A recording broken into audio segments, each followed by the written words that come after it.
And let's bring in our political contributor, Chris Uhlmann. Chris, thanks as always. Let's start where Trudy started, and that's on the Middle East. I'm really interested in what you think about, well, two things.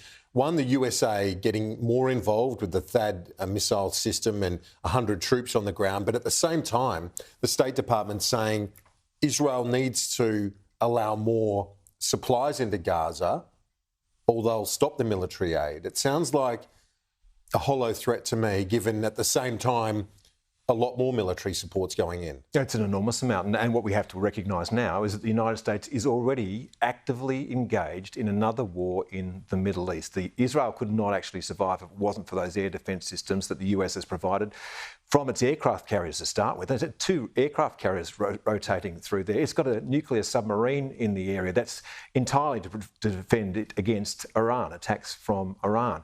Now it's engaged in this. The question is how deeply engaged it gets in this. And you would think that the Israelis are desperate to clean the decks at the moment in Gaza, in Lebanon.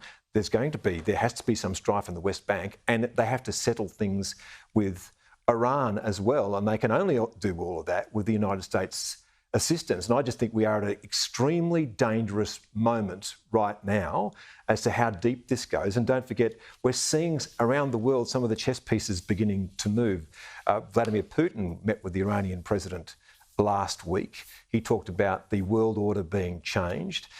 Xi Jinping's spoken about, changes unseen in a century. They both believe that the world order is changing. China and Russia have been in more military operations together this year than in any time in their recent past.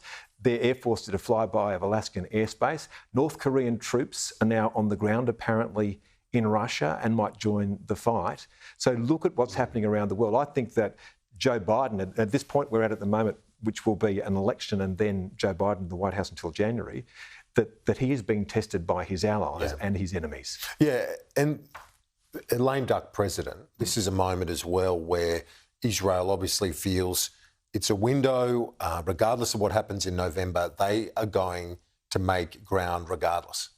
And how does this end? Like, you think now, the job is not done in Gaza, and both of us agree Israel has the right to defend itself, and that means fighting, and that's going to be extremely unpleasant. And it's very, very hard to watch.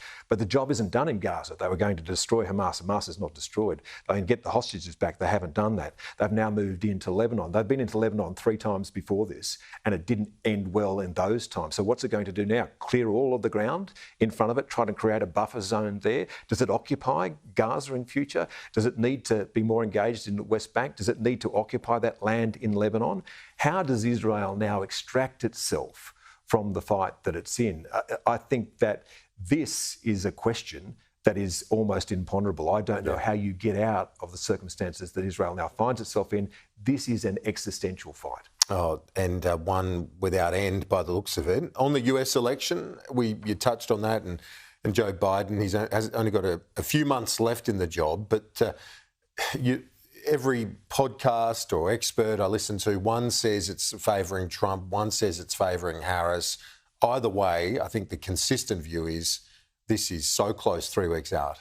And you have to imagine that it's going to be a very, very close result. Polls usually, and we can never predict the future game based on the last one, but in the past they have underestimated Trump.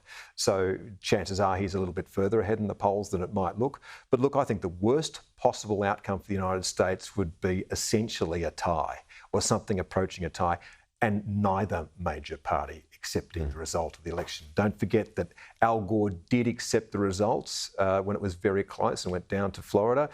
That was gracious on his behalf. Trump did not.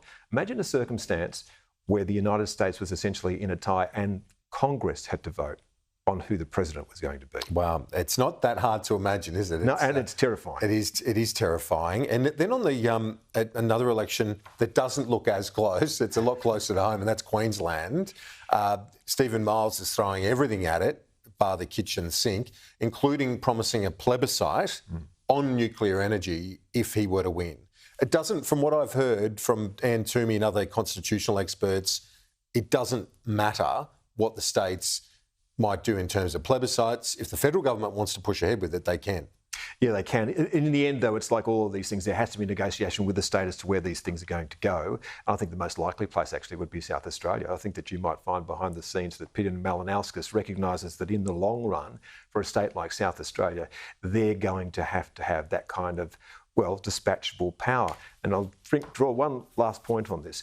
If the cost He's previously been quite positive about it. He has, and I think that he would recognise the fact that if more wind and solar on a grid means lower electricity prices, why does South Australia have the highest residential electricity prices in Australia when it has more wind and solar on its grid, around about 80% of its generation, than anywhere else in Australia?